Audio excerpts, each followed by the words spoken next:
জমিদার ব্যবসায়ী এখন থেকে চিন্তা করতে আছে, আরো আগে থেকে চিন্তা শুরু করছে যে রমজানে তো মানুষ খেজুর খায় বেশি, সোয়াবিন তেল লাগে বেশি, শরবত খাইতে চিনি লাগে বেশি, তারপরে ছোলা বুট লাগে।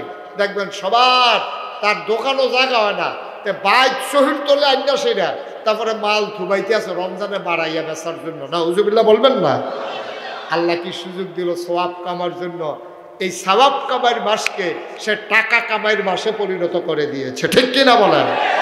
গোটা বিশ্বে বাংলাদেশ ছাড়া আর কোথাও নাই, সব জায়গায় রমজানে আপনার বিভিন্ন দেশে, আমরা তো আল্লাহর খাস মেহরবানির বিভিন্ন জায়গায় যাওয়ার সুযোগ হয়, বিভিন্ন দেশে রমজান আসলে মানুষ ছাড় দেয়, মানুষ ছাড় দেয়, কমিয়ে দেয়, মালের দাম কমিয়ে দেয়, যে আল্লাহর মেহমানদের মাস, আল্লাহর মেহমানেরা রোজা রাখবে, এই রোজা রেখে রেখে ইফতার খাবে, সেহেরি খাবে, আমিও তার অংশীদার হব।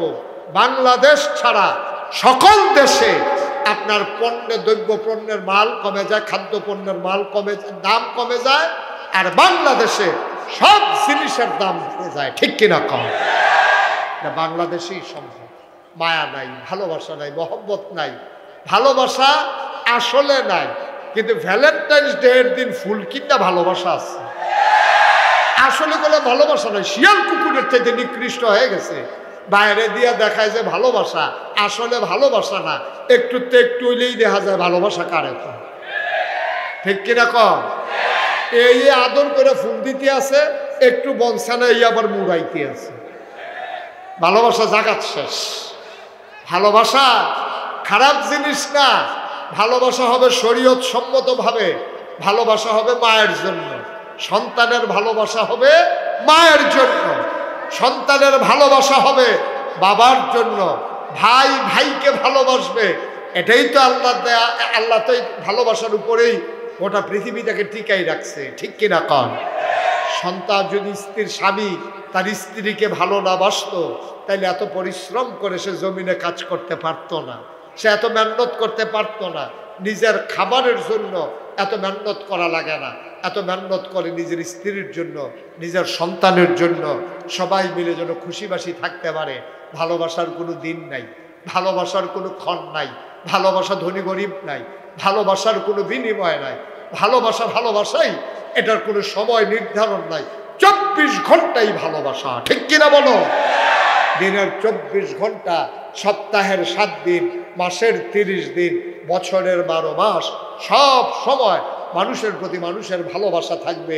এটাই হচ্ছে আল্লাহর দেয়া বিধান, এটাই হচ্ছে আল্লাহর দেয়া মানুষের সাথে মানুষের সম্পর্ক। আর আমরা ভালোবাসাকে জেটিয়ে পিটিয়ে বিদায় করে একটা দিনের সাথে আমি সম্পৃক্ত করেছি।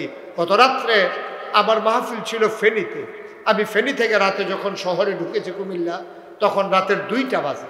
আমি দেখলাম রাস্তার মুড়ে মুড়ে ফুল বিক্রি হচ্ছে, আর যুবক যুবতী ছেলে এবং মেয়েরা রাস্তার ভিতরে অবাধে রিক্সার হুট খুলে ঘুরতেছে, ছবি উঠাচ্ছে, আনন্দ করছে।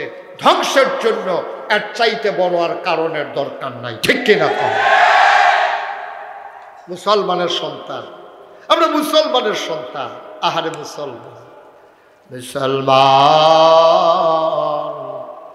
মন দিয়ে শুনো রে ভাই, এই দাউদ আলাইহিস সালাম তিনি যখন সমুদ্রের কিনারে যাবুর তেলাওয়াত করে, সমুদ্রের মাছগুলো সমুদ্রের কিনারে চলে আসছে তেলাওয়াত শোনার জন্য। মুসলমানের জন্য পবিত্র দিনের নাম জুমাবার, শুক্রবার, আজকের দিন, সুবহানাল্লাহ কয় না? খ্রিস্টানদের জন্য পবিত্র দিন হইল রবিবার, আর ইহুদিদের জন্য পবিত্র দিন হইল শনিবার। ইহুদিরা শনিবারকে বেশি মহব্বত করত, তারা ভালোবাসত, পবিত্র দিন মনে করত। এবার যখন সমুদ্রের কিনারে মাছ চলে আসে, ওই জমানার মানুষগুলো আনন্দের সাথে মাছগুলো ধরে ধরে খেয়ে ফেলতো, বিক্রি করত। মাছ আসতো তেলাওয়াত শোনার জন্য। নবীর নাম কি? কিতাবের নাম কি? জাবুর। অসংখ্য ধন্যবাদ, সচেতন নাগরিক আমাদের না? কিতাবের নাম, নবীর নাম। এখন দাউদ নবী শনিবারে তারা দরখাস্ত দিছে মাসারা, যে প্রত্যেক দিন তো সম্ভব না, আর দাউদ নবীরও তো প্রত্যেক দিন টাইম নাই, তো প্রত্যেক দিন বাদ দিয়া শনিবারে উনি কোরআন এই জাবুর তেলাওয়াত করবে। মাছের আইসা সব ভিড় করতেছে আপনার এই রাস্তা এই সমুদ্রের কিনারে। সমুদ্রের কিনারে যখন মাছেরা ভিড় করতে আসে আর দাউদ নবী জাবুর তেলাওয়াত করতেছে, আজব কারবার কি জানেন? তখন মাছেরা দাউদ নবীর কাছে দরখাস্ত, খুব খেয়াল করেন মনোযোগের সাথে, দাউদ নবীর কাছে মাছেরা দরখাস্ত দিছে, দাউদ আলাইহিস সালাম, আমরা তো আপনার তেলাওয়াত শোনার জন্য আসি, মানুষগুলো তো আমাদেরকে ধরে ফেলে, আর মানুষ মনে করছে আমরা কি বোকা, মাছ মারা সারাদিন খাওয়াইয়া মাছ পাওয়া যায় না, আর কান বাতাইয়া মাছ থেকে রয়েছে, ধরতে সমস্যা কি? সবাই মিললে মাছ ধরতো। মাছেরা দরখাস্ত দিছে দাউদ নবীর কাছে যে দাউদ নবী, আপনি বলে আল্লাহর কাছ থেকে একটা আইন পাশ করাই দেন যে শনিবারে মাছ ধরা বন্ধ, যেন শনিবারে মাছ না ধরে। এখন শনিবারে মাছ ধরা বন্ধ, তা আল্লাহ আইন করে দিলেন যে শনিবারে তোমরা মাছ ধরবা না, মাছ ধরলেও অন্য দিন ধরবা, যেহেতু এই দিন তেলাওয়াত শোনার জন্য মাছেরা আসে, এই দিন ধরা যাবে না। তো সাধারণ যারা মানুষ জেলে মানুষ হয়ে গেছে এখন দিন 3 ভাগ, কয় ভাগ? এই ঘোষণা আসার পরে মানুষ হয়ে গেছে কয় ভাগ? আরে জোরে কথা কয় না, কয় ভাগ? মঞ্চে যারা আছে না কইলেও সারবো না, তারা যে বইয়া রয়েছে এটা তো বেশি। মঞ্চে উঠার লগে লগে 2টা বালিশ দেওয়ানোর দরকার ছিল তারা। হ্যাঁ, তারা কথা কইয়া কয় ভাগ? এই তো মাশাআল্লাহ কথা কইছে। হ্যাঁ, আমি তো মনে করছি পারে না, পারে কয় না। কয় ভাগ রে? মানুষ হয়ে গেছে, আইন হয়েছে যে শনিবারে মাছ ধরা কি, শনিবারে মাছ ধরা কি বন্ধ। আইন হওয়ার পরে মানুষ হয়ে গেছে 2 ভাগ। একদল কয় কত আইন দেখলাম, এই আইন মানলে চলবো, এত সহজে মাছ পাওয়া যাবে না, সারাদিন খাওয়াইয়া মাছ ধরন যায় না, আর মাছ আইয়া কান বাতলাই করে আইন করলে মানি নাকি? একদল ডাইরেক্ট অস্বীকার করে শনিবারে ইচ্ছা মতো মাছ ধরলো। আরেক দল বুদ্ধি করলো, শনিবারে যখন মাছ ধরা বন্ধ, আল্লাহ যখন কয় আল্লাহরে সেতাইয়া লাভ কি, যেহেতু আল্লাহর জান্নাতও যাওন লাগবো, তা আল্লাহরে সেতাইয়া তো আল্লাহর জান্নাতও যাওন যেত না, তো শনিবারে ধরন লাগবে তো থাকি। তারা করছে কি, তা শনিবারে বান দিয়া রাখতো, রবিবারে ধরতো। আমার মনে হয় এটির বাড়ি বাংলাদেশ হইব। এত বুদ্ধি বাংলাদেশের তারা ছাড়া কেউ এটা ইয়ে পারত না রে। এটা বলতে বাড়ি বোধহয় বাংলাদেশ, এখানটি এটা শনিবারে বান দিয়া রাখতো, রবিবারে দিয়া ধরতো। আইন মানতে আছে, আইন বাংলাকে ঠিক হবে না, এই জন্য আইন মানতে আছে, শনিবারে বান দিয়া রবিবারে ধরে। আরেক তারা ধরেও না, তারা এটার কাছেও যায় না। মানুষ 3 ভাগ হয়ে গেল। এক তারা ধরবই, আরেক তারা কয় আমরা ধরবো না। খুব খেয়াল করেন, চিকন কথা। এক তারা ধরবেই, অস্বীকার করে ফেললো। আরেক তারা কয় আমরা ধরবো না, কারো কাছে কিছু বলবো না। আরেক তারা কয় আমরা ধরবো না, কাউকে ধরতে দেব না। সুবহানাল্লাহ বলবেন না? মানুষ হলো কয় ভাগ? না কথা মানে কয় ভাগ? এক তারা ধরবই, আরেক তারা ধরে না, কেউ কিছু পায় না। আরেক তারা ধরে না, কাউরে ধরতে দেয় যে আমরা কাউকে ধরতে দেবো না, আল্লাহর আইন, আল্লাহর আইন লঙ্ঘন করতে কাউকে দেব না, এটা আমরা সিদ্ধান্ত, ডিসিশন। একদল লোক 3 দল লোক ভাগ হয়ে গেছে। এক তারা ধরে, আরেক তারা ধরে না, মাতেও না, আরেক তারা ধরেও না, কেউ ধরতে দেয়ও না। আল্লাহ তাবারক ওয়া তাআলা আবার কি করলেন? এই যে এই কারবারটি যে মানুষ করতেছে, আল্লাহ দেখে না কি দেখে না? আল্লাহ জানে না কি জানে না? আল্লাহ তাবারক ওয়া তাআলা সব দেখেন, সব জানেন। আপনি যদি রাতের আধারে ডুব দিয়া আপনি যদি 1 ঢুক পানি খান, কেউ দেখবে না, একজন দেখে, তিনি কে? আপনি রোজা রাখছেন, এবার তো রোজা মোটামুটি ছোটো দিনই পড়ছে, এর চেয়ে বড় দিনও তো রোজা ছিল।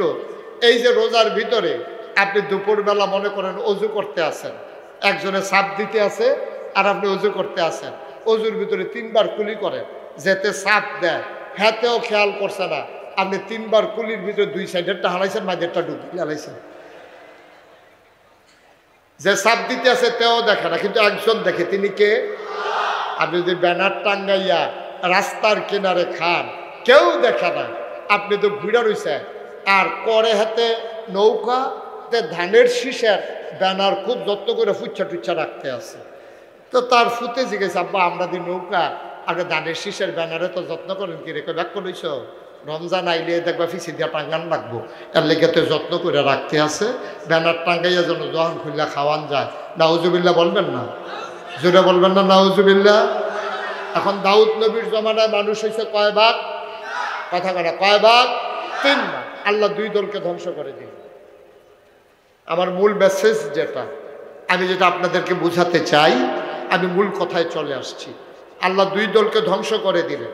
যারা আল্লাহর বিধান মানল না তারাও ধ্বংস, যারা করল না, মাছ ধরল না কিন্তু কাউকে কিছু বলল না তারাও ধ্বংস। বেঁচে গেল শুধু একটা সম্প্রদায়, যারা ধরে নাই, কাউকে ধরতে দেয় নাই। এটা থেকে আজকে এই মাহফিল থেকে সিদ্ধান্ত নিতে হবে, আমরা অন্যায় করব না, কাউকে অন্যায় করতে দেব না। ঠিক কিনা বলো? এই সিদ্ধান্তে না পৌঁছলে দাউদ নবীর উম্মতের মতো আমরাও ধ্বংস হয়ে যাব। আমাদের দেশে 3 দল মানুষ আছে। একতারা ডেম কেয়ার, যা মন চায় তা করতেই আছে। আরেকতারা করে না, কেউ কিছু কয়ও না। এবারে অক্ষরে সুফি মানুষ বিশ্বাস, এবারে দিন দুনিয়ার কোনো খবর নাই, এবারে কেউ করতে দেয় না। আরে কি কয়, নিজে করে না, কেউ ডাকও দেয় না। এইটাই হলো সবচেয়ে সর্বনাশের মূল। একটা বাংলাদেশে গোটা সভ্য পৃথিবীতে সব জায়গায় কারণে কারণে সরকার বদল হয়। সরকার বদল হয় গণ অভ্যুত্থানে, সরকার বদল হয় নির্বাচনের কারণে, সরকার বদল হয় কোনো রাষ্ট্রপ্রধানের মৃত্যুর কারণে। এছাড়া সরকার বদলের আর কোনো পদ্ধতি নাই। হয় নির্বাচন, নয় মৃত্যু, নয় জনগণের আন্দোলন।